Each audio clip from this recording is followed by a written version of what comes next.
Hello everyone and welcome to Simpex Cuisine. My name is Harper, if you did not know, and today I'm going to teach you how to make the ultimate bacon burger. So let's begin. So of course the ingredients and the written out recipe will be down below in the description if you want to see that, just check it out there. And also as a side note, I am only making one serving of this recipe, meaning just like one burger. So let's begin by preheating our skillet and our pan. Now the skillet will be on to low to medium heat, and because the prep work is a little bit longer than usual, we can let the skillet heat up at a slower pace than usual. Now we put the pan on to medium to high heat, and then while they are heating up, let us prep our bacon. Now with a sharp scissors or a knife, and as you can see by the video or the footage, I did not have either, cut up half a slice of bacon, in like little cubes to make bacon bits. After those are cut up and your pan is already heated up and ready to go, you can place the bacon bits down on the pan and start cooking them to your liking of crispiness. Now it can be very, very crispy like I did,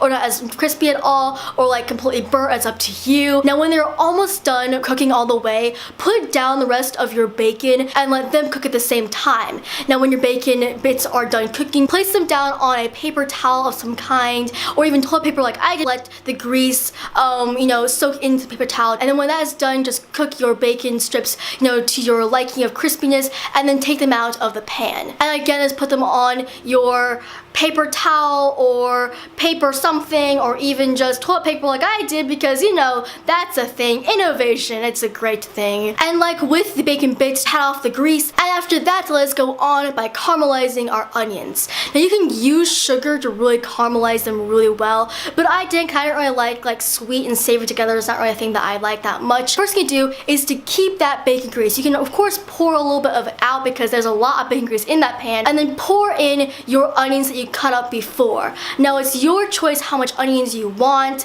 I didn't have a lot because I had a pretty small burger, but if you want to have more onions, you can. It's up to you. And just cook them up on a medium heat, and just like sweat it out, let it caramelize to your liking. It should be golden brown or like brownish, dark brown, or like some kind of like brown, even caramel brown, because of course it is called caramelized onions. Now I have to stop here and talk about toppings. I have the bacon, I have the caramelized onions in bacon grease. Now you can have other things. I realized that when it comes to burgers, even hot dogs and sandwiches, there comes a point where you just can't fit everything. You have to start realizing what should be on the sandwich or the thing, or what should not be on the sandwich or thing, or else you get too much ingredients and it starts falling apart. It's up to you, of course, but for me, I'm just using bacon and onions because they work so well together. Now after your toppings and bacon, of course, are done cooking all the way, start working on your burger. Now I'm using for each burger patty 3 ounces. First thing first, of course, is to season that burger or that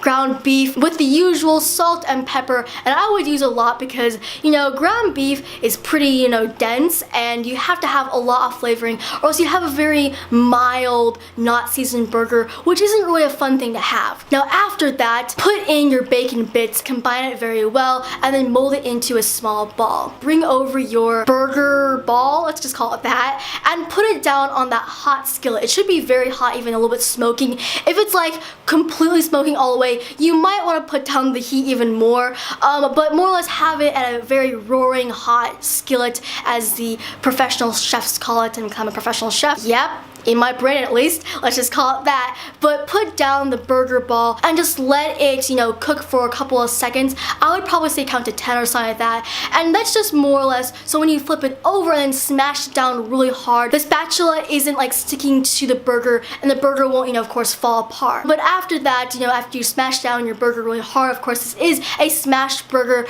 let it cook for 3 minutes. Now after that, flip the burger over and then cook it for another 3 minutes, but when it gets to the 2-minute mark, put down a piece of American cheese. Now I'm using American cheese because American cheese is pretty disgusting, but it's amazing on burgers and sometimes even on grilled cheese, because it really, the texture and like the consistency goes really well with melting. Now at the same time of putting down your cheese on your burger, also put down your burger bun to let them toast up in that amazing burger grease that is so delicious in small amounts. Let those, toast to your liking. And you can also put a like covering on your burger to let it, you know, melt more, but you know, it's up to you. It does melt very quickly after the 2 minutes, so if you don't have a covering, don't forget about that. And more or less when your burger buns are completely toasted to your liking and your cheese is melted to your liking, take them all off and go and start plating it up. Now, of course, we start off by our, you know, bottom bun, and we're putting on some of that Dijon mustard mixed in with that horseradish cream sauce.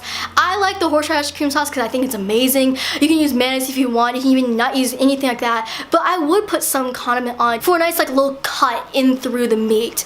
Now after that, of course, put down your burger, then your you know, bacon and your caramelized onions. Put some more Dijon mustard if you want on the top bun, and then place it down, and there is your ultimate bacon burger. Now, many people might say, why don't you just make a burger out of bacon? And I say to them, that is an amazingly horrible idea, because I think, at least for me, bacon is like a thing that after it like kind of seeps in a little bit, you just taste it everywhere, and you get to a point where it's just like too oversaturated. So I feel like this burger is a perfect mixture of not only bacon but just everything else, and it's of course permeated with bacon, but not to a point where it's disgusting. And to just top it off, it's easy, it's delicious, it's insanely unhealthy for you, so I would not have this except for like, you know, once per every 50 years, but it is an amazing dish, and it's very easy and simple, and it's fun for, you know, a nice gathering or just for yourself when you're bored. But with that is the end of the video. If it's a video, of course, click that like. If you want some more from moi, just subscribe. But with that, I hope you have an amazing day. I will see you next time, and as usual, goodbye.